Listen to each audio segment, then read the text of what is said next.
Hello, good morning guys. Ketemu lagi dengan saya Cindy di channel Cindy Beretta. Hari ini kita akan ngebahas mengenai gimana sih caranya nanganin cat flu, penanganannya sehari-hari ya. Jadi saat ini itu kebetulan aku lagi foster 2 anak kucing. Sebenarnya ada 7 sibling, ada 7 anak kucing kittens ya, yang kesemuanya itu sebenarnya sakit flu.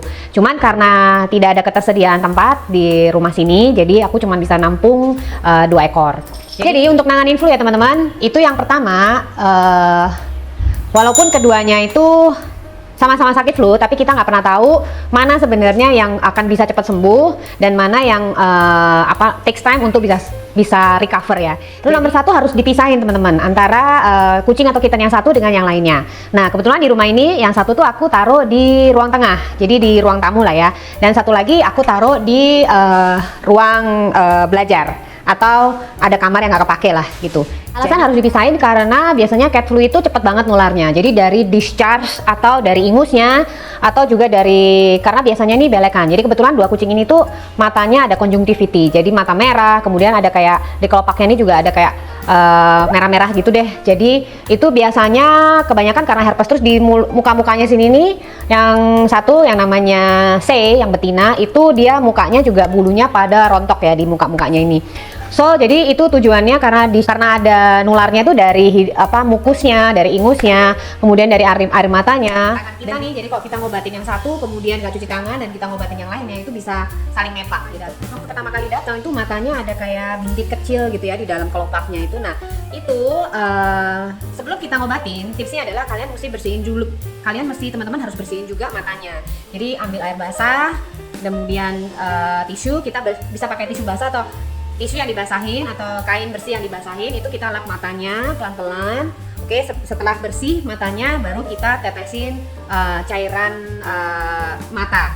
Cairan matanya itu di sini aku dikasihnya adalah antibiotik ya. Contohnya adalah obatnya ini.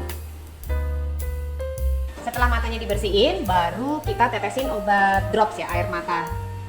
Obat tetes matanya ini, jadi obatnya itu tetes mata namanya chloramphenicol. Mereka ini usia sekitar 2-3 bulanan. Jadi waktu datang pertama kali berat badan itu sekitar di bawah 1 kilo lah. Nah di bawah 1 kilo aturannya adalah 1 hari diberikan 1 kali tetes di setiap matanya 2 kali. Jadi berarti 1 kali tetes pagi sekali, sore sekali. Jadi sehari 2 kali untuk setiap matanya.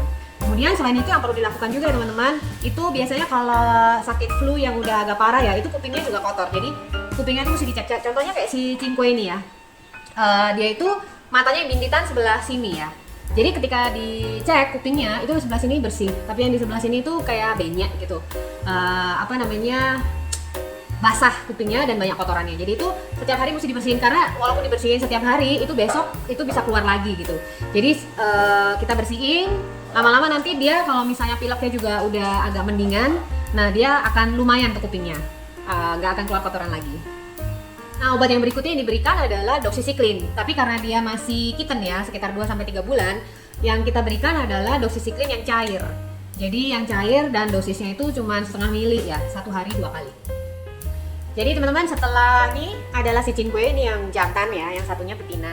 Ini tuh setelah kira-kira 10 hari matanya tuh udah bersih. Jadi udah nggak ada beleknya lagi sama sekali. Terus yang di kupingnya juga udah aku cek tadi semua bersih. Oke. Dan kalau udah kayak gini, walaupun udah kelihatannya sembuh ya teman-teman. Jadi biasanya penyakit cat flu itu bisa jarak antara. Jadi kalau cat flu tuh biasanya sekitar 2 mingguan sampai 1 bulan, tergantung keparahannya ya. Jadi kadang-kadang ada yang cuma 10 hari tuh udah sangat mendingan, jadi udah nggak batuk, udah nggak ada bersin-bersin lagi. Tapi ada juga yang udah 2 minggu tapi dia masih ada di situ. Jadi intinya tetap, walaupun kelihatannya udah sembuh, antibiotik tetap harus dihabisin dan jangan dicampur sampai benar-benar nanti kelihatannya tuh udah di hidungnya itu nggak ada lagi kayak umbilan gitu. Terus kemudian matanya juga sembuh, dan setelah beberapa hari sekitar 2 mingguan, atau ditambah lah kalau misalnya takut ya, ditambah 5 hari lagi di separate atau dipisahin. Nanti setelah itu kalau keduanya udah kelihatannya oke, coba digabung nggak apa-apa. Tips berikutnya ya teman-teman, karena kitten itu kan bosenan ya, jadi mereka harus kita kasih dia waktu untuk main sama kita, atau dikasih mainan dan sebagainya. Pokoknya dibuat sibuk dan dibuat jangan stres. Kemudian nah itu mainannya yang mainan atau apapun yang kita berikan ke dia, mangkok bowlnya, kemudian untuk makanan, bowl minuman, litter box itu semuanya harus dipisah antara kedua kucing yang tadi. Ini mereka berdua udah sangat baik ya, jangka waktu tuh dia di sini sekitar 10 harian, jadi udah sama sekali nggak ada bersin, hidung juga udah kering, maksudnya nggak ada lagi ingusan gitu. Kemudian udah mulai super duper nakal, jadi kelihatan ya, jadi dia udah mulai lincah, kemudian udah mulai mau melakukan ini dan itu, lari-larian dan segala macam. Jadi nafsu makan juga baik, pup dan pipis juga baik, dan kupingnya juga bersih. Jadi I think mereka berdua udah oke, dan saatnya untuk kita kembalikan ke SPCA supaya mereka bisa disiapkan untuk segera bisa diadopsi oleh teman-teman yang mungkin pengen melihara kucing ya.